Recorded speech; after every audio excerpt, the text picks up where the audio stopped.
નજીક આવેલા બોલાવ સ્મશાનમાં મુળદ ખાડીના પાણી ફરી વળતા લાકડાઓ પલળી ગયા છે, જેના કારણે ત્યાં અંતિમ સંસ્કાર માટે આવતા લોકો પરેશાન થયા છે।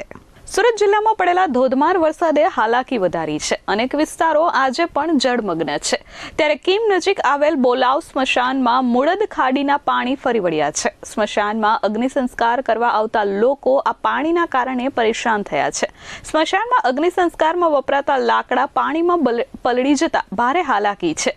લીલા લાકડે મૃતદેહ સળગાવવા મજબૂર પરિવારજનોએ કહ્યું કે કંઈક કામગીરી થવી જોઈએ।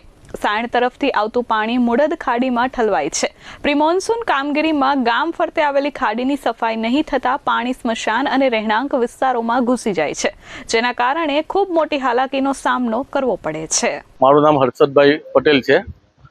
અમે અહીંયા અંતિમ સંસ્કાર કરવા માટે આવ્યા હતા અમારા એક મિત્રના, પરંતુ અહીંયા આવીને જોયું તો પુષ્કળ પાણી ભરાયેલું છે, લાકડા પણ ભીંજાઈ ગયા છે।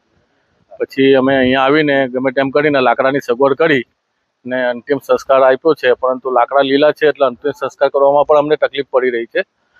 પરંતુ